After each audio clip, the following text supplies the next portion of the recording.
KBC 5 के winner Sushil Kumar, जिन्होंने KBC से 5 करोड़ जीता था, कुछ ही दिनों बाद वो बैंक करप्ट हो गए। क्यों? क्योंकि वो अपने पैसों को वाइजली इन्वेस्ट नहीं कर पाए और चैरिटी एंजॉयमेंट में अपने पैसे गवाते रहे। Without any business knowledge businesses में इन्वेस्ट किया जो कि फेल हो गया। ऑल्सो बहुत बड़े अल्कोहल एडिक्ट बन गए। 2 पैग अंदर हम सिकंदर, और एक दिन पता चला अरे मोरी मैया मैं तो बैंक करप्ट हो गया। सो इस वीडियो में हम बात करेंगे 7 फाइनेंशियल लेसन्स के बारे में जो आपको जानना ही चाहिए अगर आप फाइनेंशियली फ्री होना चाहते हो, रिच बनना चाहते हो और रिच बने रहना चाहते हो। ये वीडियो एक्सट्रीमली इंपॉर्टेंट है उन लोगों के लिए जो चाहते हैं उनके जीवन में पैसा ही पैसा हो। ये वीडियो देखने के बाद जनता बोलेगी पैसा ही पैसा होगा। Number 1, money lose its value with time. Indian economy and US जैसे इकोनॉमी में मनी विथ टाइम अपनी वैल्यू लूज करते जाता है। अगर मैं आपसे पूछूं आपके तिजोरी में एक खोखा यानी 1 करोड़ है, अगले 20 साल बाद इसकी वैल्यू कितनी होगी? अब चाहो तो एग्जैक्टली कमेंट बॉक्स में बता सकते हो, मोटा मोटी मैं बता देता हूं। नॉर्मली इन्फ्लेशन रेट 6 to 7% है,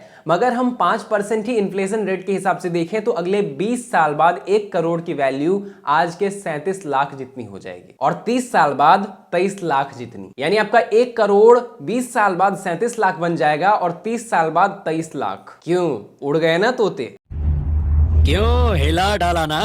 कॉन्सेप्ट क्लियर है। वक्त के साथ जैसे जैसे महंगाई बढ़ती जाती है आपके पैसे की परचेजिंग पावर कम होती जाती है। जहां 1 करोड़ नंबर्स में तो वही रहेंगे लेकिन उसकी परचेजिंग पावर घट जाएगी। जनरली हमें फाइनेंशियल एक्सपर्ट समझाते हैं कि 9,000 रुपए को 15% के रेट से 20 साल तक ग्रो करोगे म्यूचुअल फंड में तो 1 से 1.5 करोड़ तुम्हारे अकाउंट में आ जाएंगे। तो भैया इसका फ्लिप साइड भी है कि 1 करोड़ रखे रखे 37 लाख बन जाएंगे 20 साल में और 30 साल में 23 लाख। तो आपके पैसों का सेविंग्स अकाउंट में या फिर तिजोरी में 20 साल बाद 30 साल बाद क्या हाल होगा, ये अगर चेक करना चाहते हो तो एक वेबसाइट का लिंक मैंने डाल दिया है, आप जाकर चेक कर सकते हो। आप उसमें जाकर चेक कर लेना inflation impact on my money. तो पहला रीजन ये बहुत इंपॉर्टेंट हो जाता है कि आप अपने पैसों को इन्वेस्ट करो, क्योंकि इन्फ्लेशन आपके पैसों को खा रही है, आपके पैसे अपनी वैल्यू लूज कर रही है। और सेकेंड रीजन ये है कि विथ टाइम आप अपने वेल्थ को ग्रो कर पाओगे। जब आप इन्वेस्ट करते हो, पहला तो आप इन्फ्लेशन को बीट करते हो एंड दूसरा जब आप इन्वेस्टमेंट में 10 से 12 या 15% का रिटर्न पाते हो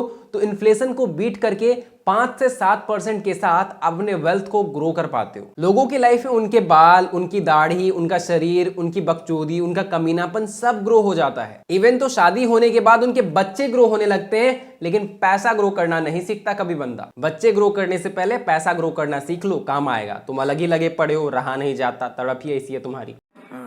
ये बड़ी अच्छी बात कही आप। जापान, स्वीडन या थाईलैंड जैसे देश जहां की इन्फ्लेशन रेट ऑलमोस्ट 0% है, वहां अगर तुम सेविंग्स अकाउंट में भी पैसे रखोगे ना, वहां के लोग अगर सेविंग्स अकाउंट में भी पैसे रखेंगे उनको घंटा फर्क नहीं पड़ेगा। बट इंडिया, यूएस और कई सारे कंट्रीज जो कि बहुत तेजी से ग्रो कर रहे हैं, वहां का इन्फ्लेशन रेट बढ़ना कॉमन है, इसलिए वहां के लोगों को भी अपने पैसों को इन्वेस्ट करने की जरूरत है। भले थोड़ा रिस्क हो, मैटर नहीं करता, तुम्हें देश की रफ्तार के साथ दौड़ना है। सेकेंड है इंश्योरेंस। इंडिया में मेडिकल इन्फ्लेशन एशिया के पूरे रीजन में सबसे ज्यादा है 14%। यानी 14% के साथ हर साल हेल्थ केयर की प्राइस बढ़ रही है।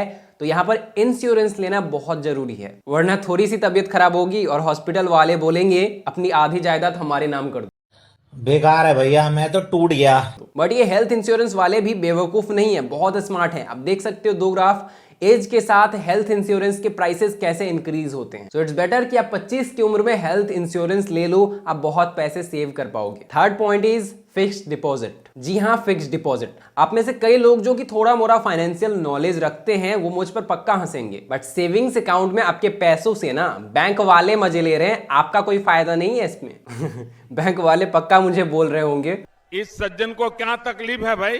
अपने पैसों को फिक्स्ड डिपॉजिट में रखने का फायदा यह है कि आपका पैसा भले 5 से 6% के साथ ग्रो कर रहा है, लेकिन एटलीस्ट इन्फ्लेशन के अगेंस्ट सेफ है। और दूसरा, आप इसे इमरजेंसी के वक्त निकाल कर कहीं यूज कर सकते हो। जैसे हिंडनबर्ग के रिपोर्ट के बाद अडानी के शेयर बहुत ज्यादा डाउन हो रहे थे, मुझे पता था ये ऊपर जाएगा, ये तत्काल का फ्लक्चुएशन है। मैंने एफडी से पैसे लिए और लगा दिया, बहुत अच्छा खासा प्रॉफिट कमाया। नॉर्मली शेयर मार्केट में शेयर्स के प्राइसेस स्टेबल ही होते हैं या फिर शेयर मार्केट स्टेबल ही होता है, लेकिन कभी कभी ऐसे सिचुएशंस आते हैं जिसका फायदा आप तभी उठा सकते हो जब आपके पास लिक्विड कैश पड़ा हो, और इसके लिए फिक्स्ड डिपॉजिट बेस्ट है। बंदी तो फिक्स हो नहीं रही, कम से कम पैसे तो फिक्स कर लूं। ਹੱਸਦੇ ਚਿਹਰਿਆਂ ਦਾ ਮਤਲਬ ਇਹ ਨਹੀਂ ਹੁੰਦਾ ਕਿ ਉਹਨਾਂ ਨੂੰ ਕਦੇ ਕੋਈ ਤਕਲੀਫ नहीं ਹੁੰਦੀ। Point number 4, take loan wisely. आज के टाइम में लोग फोन के लिए लोन, बाइक के लिए loan, home loan, car loan, पता नहीं क्या क्या लोन पर उठाते हैं। तो मैं पूछना चाहता हूं कि मुझे छोला भटूरा खाना है, उसके लिए भी लोन मिलेगा क्या? मैं 8-10 किस्तों में चुका दूंगा पक्का। पहली बात तो समझ लो कि हमेशा लोन से बचो, क्योंकि डेट एक ट्रैप है। But some kind of productive loans like education loan, home loan, property loan is good, but buying car on loan is not good. इसमें कोई टैक्स नहीं मिलता, पहला। दूसरा, ये लाइबिलिटी है। मेरे भाई थोड़े बुद्धिमान बनो, हर चीज के लिए लोन लेने की जरूरत नहीं है। Don't take any unnecessary loan, इससे आपका सिविल स्कोर अफेक्ट होता है। वैसे मैं बैंक वालों से पूछ रहा था, अपनी क्रश को इंप्रेस करने के लिए उसको एक टैडी गिफ्ट करना है, उसके लिए लोन मिलेगा क्या? अबे साले। Point number 5, not buying non tangible assets. Another mistake हम करते हैं, हम नॉन टेंजेबल एसेट्स बाय नहीं करते। नॉन टेंजेबल एसेट्स वो एसेट्स हैं जो एसेट के रूप में आपके पास रहता है, जिस पर सरकार का कंट्रोल बहुत कम रहता है, जैसे गोल्ड, प्रॉपर्टी, लैंड। आपका कुछ पैसा इसमें भी इन्वेस्ट होना चाहिए, बिकॉज कैश का सीन कुछ ऐसा है ना, कोई गारंटी नहीं है कि गवर्नमेंट कब ज्यादा नोट प्रिंट करना शुरू कर दे। एग्जाम्पल, कोविड-19 के दौरान यूएस गवर्नमेंट ने $3 ट्रिलियन रुपीज प्रिंट कर दिया था। $3 trillion rupees, I mean $3 trillion US government ने प्रिंट किया था कोविड-19 के दौरान और मार्केट में ला दिया था। इनकेस कभी भी ऐसा होता है, इसका डायरेक्टली अफेक्ट आपके पास जो कैश है उस पर पड़ेगा, क्योंकि उसकी बाइंग पावर गिर जाएगी। तो इसमें इन्वेस्टेड रहना बहुत इंपॉर्टेंट है, क्योंकि इनका प्राइस बढ़ेगा तो आपका पोर्टफोलियो बैलेंस रहेगा। बाकी अगर किसी के पास ऑलरेडी बहुत सारा प्रॉपर्टी, बंगला वगैरह हो और उसकी इकलौती बेटी इस वीडियो को देख रही है, तो वो मुझे मेल कर सकते हो। समझ रहे हो आप? समझ रहे हो? Point number 6, burning your cash. अब कुछ लोग बोलेंगे, अबे मैं चूतिया थोड़ी हूं जो अपना पैसा बर्न करूंगा। Imagine if you are making 50,000 per month, but आपके शौक रईसों वाले हैं, इसलिए खर्चे 60,000 हैं। ईएमआई पे चीजें ले रखी हैं, पैसों को ऐश करने में भी उड़ा रहे हो, एसेट्स में भी इन्वेस्ट कर रखे हैं, उसके भी ईएमआई चल रहे हैं। सो आपके पास पैसे बचते ही नहीं है, पैसे आते हैं और जाते हैं सीधा। तो ऐसे केस में जब कोई इमरजेंसी आती है तो लोगों की हालत बहुत खराब हो जाती है। उन्हें अपने एसेट्स लाइक प्रॉपर्टी वगैरह बहुत ही कम दाम पर बेचना पड़ता है, या फिर किसी से पैसे उधार लेना पड़ता है इंटरेस्ट पर। तो ये सीन आपके साथ ना हो, इसलिए अपने कैश को ज्यादा बर्न मत करो। Point number 7, we don't want to learn about finance. Finance एक बहुत ही ज्यादा बोरिंग टॉपिक है, जिसके बारे में लोग जानने से एकदम कतराते हैं। लोग इतना टाइम नहीं देना चाहते, फाइनेंस के बुक्स, पॉडकास्ट या फिर वीडियोस नहीं देखना चाहते। तभी आप देखोगे फनी वीडियोस में एकदम मिलियन व्यूज होते हैं, जबकि फाइनेंस या फिर शेयर मार्केट के वीडियोस में एकदम लेस व्यूज होता है। लेकिन अगर आपको रिच बनना है, फाइनेंशियली फ्री होना है,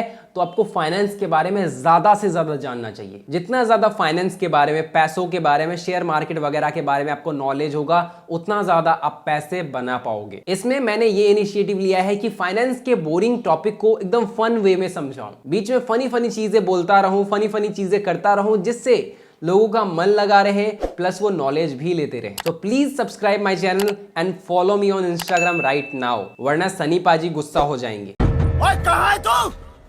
मैं मार दूंगा साले तेरे को। इस वीडियो को ज्यादा से ज्यादा शेयर करो, क्योंकि मैं चाहता हूं हर एक इंसान फाइनेंस के बारे में जाने और ज्यादा से ज्यादा पैसा बनाना शुरू करे। Thanks for watching guys, love you all.